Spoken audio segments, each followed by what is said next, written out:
Who are we? We're on the traditional territory of the Nanaimo First Nation. At first contact, a village of 5,000 people. Now 100,000 people. In 25 years, we estimate 140,000 of us will live here, recreate here, make our futures here. Respecting our tradition and our culture, our incredible diversity, people from all over the world have come here, made their home here, aspire to succeed here. Visit our site, getinvolvednanaimo.ca, a way to communicate with your city officials, with planning staff, with your fellow citizens. Let us know what you think about the city, what kind of future you see for it. What kind of structures do you want to see? We have that opportunity here to do something wonderful if you put the effort and time into it. Of course, before we can set a path to the future, it's important to know where we're coming from. Nanaimo, nestled between the harbor and Mount Benson, is a busy city of nearly 100,000 people, and that continues to grow. But looking to the future begins with understanding the past. Long before the first European settlers came to establish the Nanaimo area as a coal town, the lands were the home of the Snuneymuxw people. The Snuneymuxw, both then and now, are known to honor and respect the teachings of these great lands.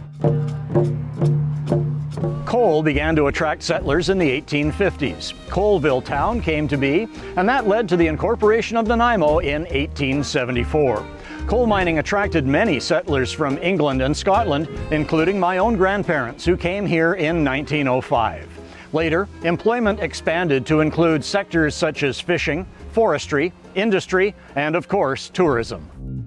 During the 1960s to 1990s, Nanaimo went through a period of rapid expansion, stretching the city from its central hub both north and south. This included the amalgamation of other communities, from Harewood and the South End districts through central Nanaimo, Departure Bay, Hammond Bay, and out north towards Woodgrove. To this day, our districts and neighborhoods each still have their own distinct identity that helps to contribute to our city's overall character. An official community plan is a living document, which means it can be amended from time to time as new priorities, challenges, and successes come forward. As an adopted bylaw, it truly acts as an official plan, guiding our council and staff to make decisions that fit a predetermined vision. Together with the OCP, ReIMAGINE Nanaimo will engage on 5 other plans: the Parks, Recreation and Culture Plan, our Active Sustainable Transportation Plan, an Economic Development Strategy, Nanaimo's Water Supply Strategic Plan, and the Climate Action Plan. Our city plans are the blueprints and the building blocks of our community. We look back to know where we've been, and we make plans to guide us where we're going.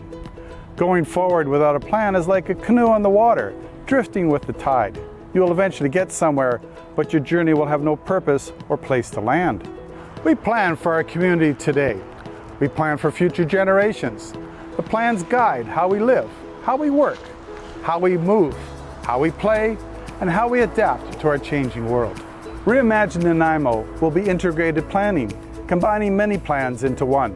Collectively, they will help make up our official community plan, a plan that takes Nanaimo on our journey for the next 10 years and beyond.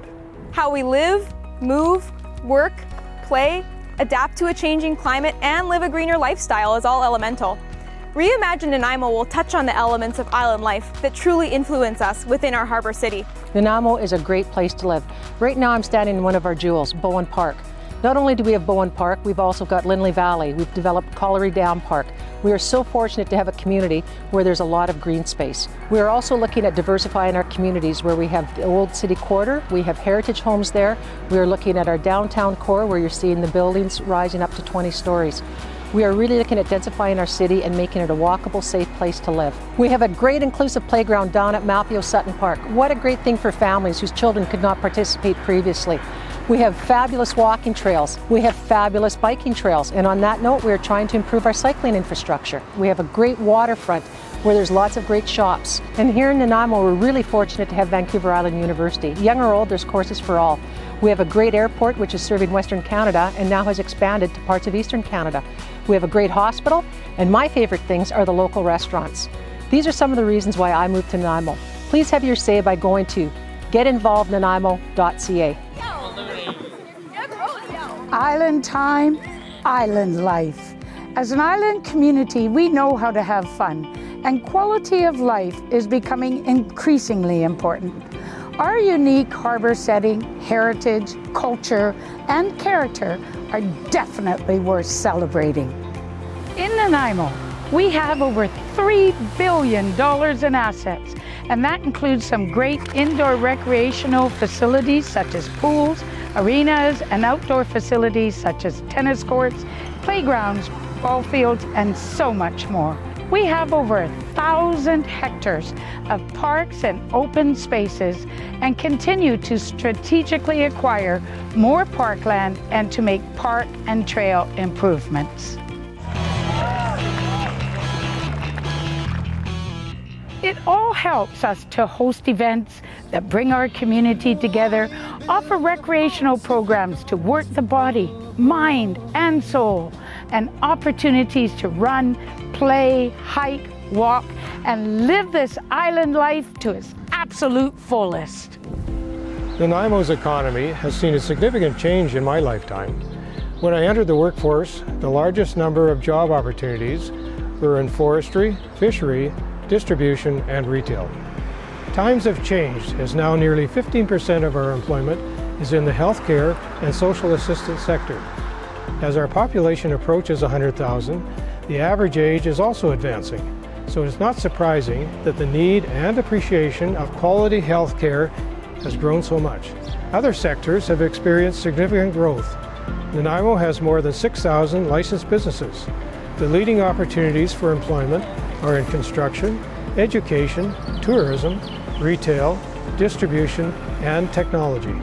About 2/3 of our residents are in the job market, and we have a 4.6% unemployment rate, which is considered healthy. Despite these positive numbers, we must remember that economies are not static. The need to adapt to new opportunities will always exist. Nanaimo experienced rapid growth from the 1970s to the 1990s. Intensive development led to a large number of low-density neighborhoods spreading outwards, creating what is effectively a long and narrow city. Add to that the amount of hills that Nanaimo is built on, and it's easy to see why we tend to drive to go to work, to get our groceries, or even to head out for a walk in the park. Almost 80% of us use our cars as our main source of transportation. But if we're serious about tackling issues like climate change and equity, we need to make it easier to commute in other ways. By foot, pedal-powered, or with a bus pass, we can build towards more sustainable choices. As Nanaimo continues to grow, we're focusing most new population growth into urban nodes meant to offer a range of housing, grocery, retail, medical, and recreational options, all close to home. As a part of this, we're looking to expand our transportation network to provide more options for walking, cycling, transit, and other convenient, safe, and accessible forms of transportation. I'm very excited about the big opportunity to get together as the city and update our official community plan. It is a time where we can reimagine what we want Nanaimo to be and make sure we have the plans and policy to get us there. Being environmentally sustainable is important to this community. At the city, we have an environmental framework that we follow to help guide us towards community resilience. This includes key policies and strategies that relate to climate action, protection and restoration of natural spaces, zero waste and energy management, and overall community health. As residents of Nanaimo, we've been boosting our community resilience for years. From the sorting that we do before we take our recycling, organics, and waste to the curb, to the way we conserve water through the hot summer, to the emergency preparedness that we do, we can all have a positive impact on our future. As a city, we're here to help by creating plans that work for our community and by taking steps to reduce our overall carbon footprint. Climate change. We've been hearing about it for decades now, and at the City of Nanaimo, we're recognizing the impacts it is having on our community. We're already experiencing hotter, drier summers, and experts say that we will continue to see new heat records in the coming years. The rising heat will bring more severe water restrictions, an increased risk of wildfire, more heat-related illness, and there will be impacts to aquatic health. We're experiencing warmer and wetter winters with more extreme weather events such as windstorms, hail, ice, and snowstorms. There will be more rain in the fall, winter, and spring, and when it rains, it will pour. In the future, we can expect more days with flooding. In 2019, Council declared a state of climate emergency for the City of Nanaimo. and we are committed to doing our part to reduce our global warming emissions. This means planting more urban trees for shade, better air quality, and to drink up excess groundwater. It means looking at more efficient vehicles and climate-friendly modes of transportation. It means ensuring all our homes and businesses are energy efficient. And it means exploring new ways to conserve water and reduce the risk of wildfire. Our last official community plan was created 12 years ago in 2008, following an engagement process known as Plan Nanaimo. Now, ReIMAGINE Nanaimo will bring us forward into our next decade of growth, and this is your opportunity to influence where we're headed as a city. Where do you want to see improvements to our transportation network in the next 5 years, 10 years, and beyond? What ideas do you have for helping to curb climate change? In what ways will the COVID-19 pandemic change where we work or how we work over the next 10 years? What improvements or additions would you like to see to our recreational facilities? There is certainly no doubt our beautiful city will continue to grow and change over the coming years. But how do you see our city's future? We want to include your views on our environment and how we should adapt, on our livability through our culture, our parks, and active transportation, and on economic development and how we can set a course for a more inclusive future. Please have your say by going to getinvolvednanaimo.ca. This is a once in every 10-year opportunity to update our official community plan. So Nanaimo, please get involved. Tell us what you think, tell us what you want. Let us build something together by hearing one another in a way that makes this a better place than it is even now.